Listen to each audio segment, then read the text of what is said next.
Hello and welcome to a bake along. Something you can do while you're stuck indoors is bake. So I'm going to do a step-by-step run through of how to make a chocolate brownie. Before you start, you'll need to wash your hands. I have already done this. And measure out your ingredients using scales.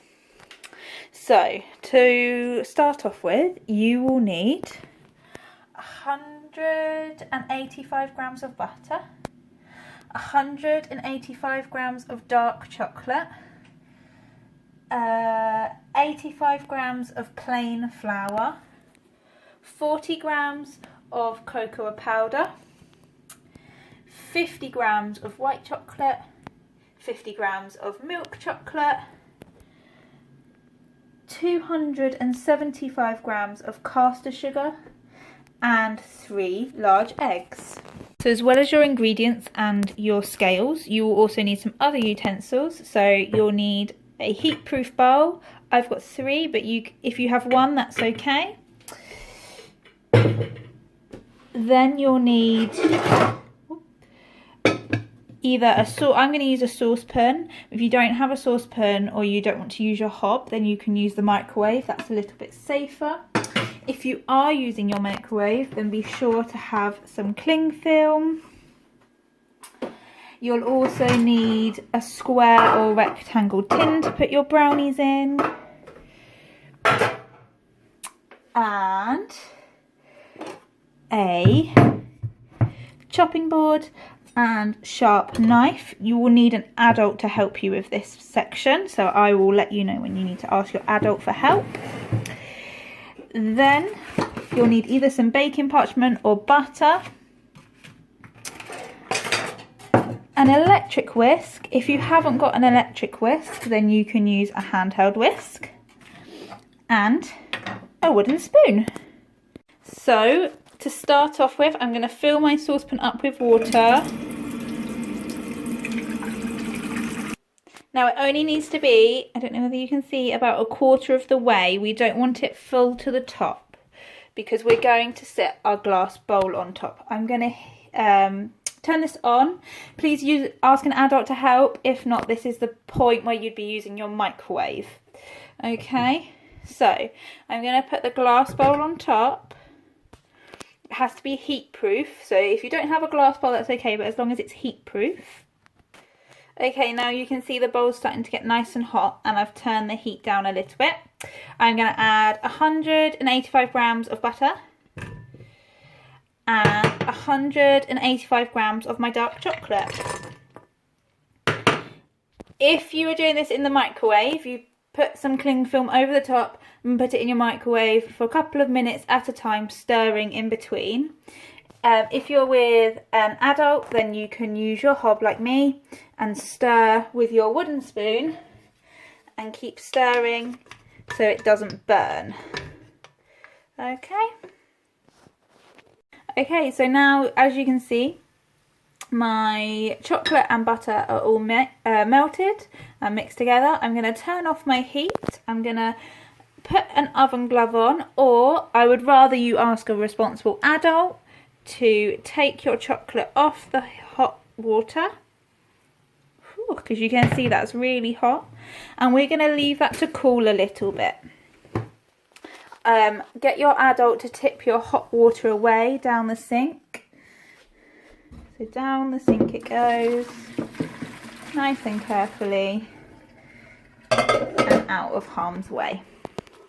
So we're going to leave this chocolate to cool a little bit because we don't want it in our mixture boiling hot, because that won't do it any good. So I'm going to leave that to the side. And next, I'm just going to wipe down the watery bit. And next we've got to mix some of our dry ingredients. So I'm going to get another bowl. And I'm going to mix my flour. If you have a sieve, this is better, but I don't have a sieve. So we're going to mix some flour.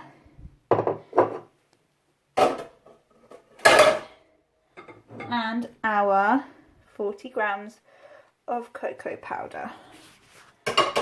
And we're just going to mix them together. I'm going to use a whisk just to mix those together. I wouldn't suggest using an electric whisk because it might all puff up. So that's all nice and mixed together.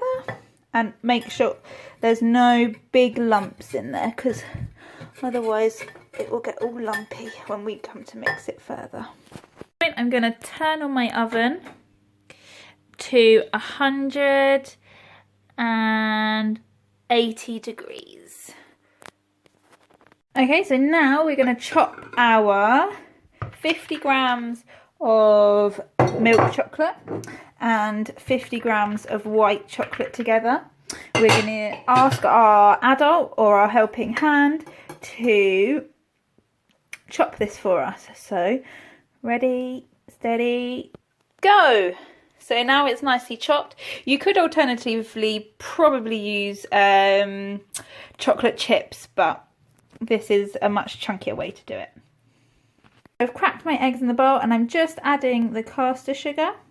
Now this might get a little bit noisy, but I'm now going to use my electric whisk to whisk them together. You can use your handheld whisk. This isn't really an essential, it just makes it a bit easier. So here we go.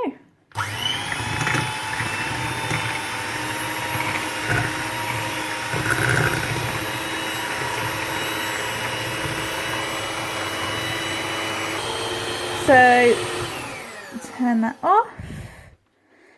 Now that's all whisked together, it should be looking kind of creamy like a milkshake, like this. So now I'm going to take my melted dark chocolate, which is now cooled, and I'm going to pour it into my eggy mixture. It's like a little bit of a mousse now, really.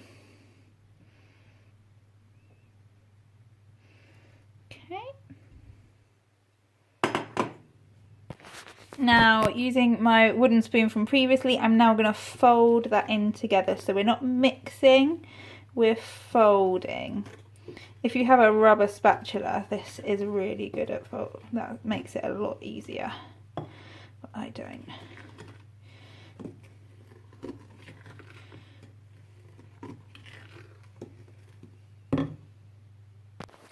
So now it should look like this. And the reason why we want to put cold chocolate in is because we don't, the hot chocolate, if you would take it straight off the hob or straight out of the microwave, it would knock the air out of your mousse. So I've just changed my bowl into a bigger bowl because now we're going to add our dry ingredients. So we're going to, you can either sieve, or I'm just simply going to tip my chocolate and my cocoa powder and my flour together, and again we're going to do the same folding action. So it's like a figure of 8, drawing from the bottom and bringing to the top.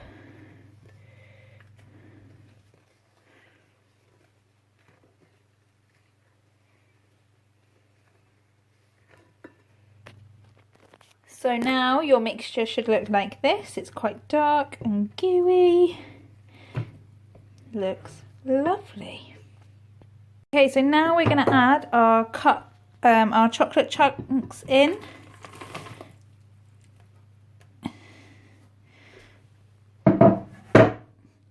And again, we're just going to fold these in the same way that we folded in our flour and our chocolate. Okay, so I've just prepared my tin. I've put butter around so that the brownie doesn't stick. If you have bacon parchment, that is even better. I don't have any, so we're not going to do it. So now we're going to pour our brownie mixture into our tin.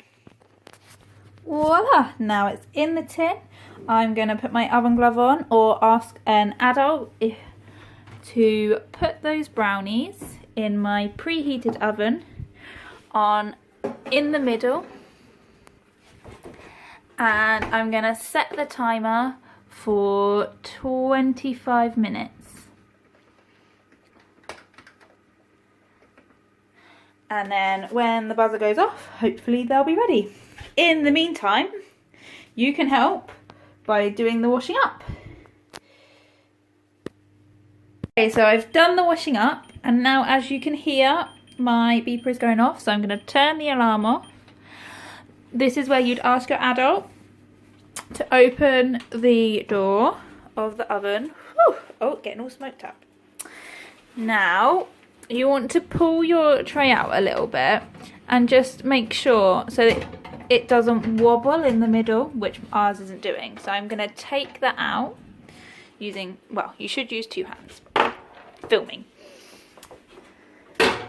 And now I'm going to turn my oven off. And I'm going to leave that on the side to cool. So once your brownie is out the oven and on the side cooling, once it is cool, you're going to take it out of the tin, section your brownie up and put it into containers. A good tip for not eating your brownie all in one day is to label the containers by day, so you only have Mondays, Tuesday, Wednesday, Thursday, Friday and so on. The brownie can be kept into the fridge for up to 2 weeks, and it can be kept in the freezer for up to a month, so there is no reason that you should be eating it all in one go. Have a lovely time and hopefully see you soon. Bye.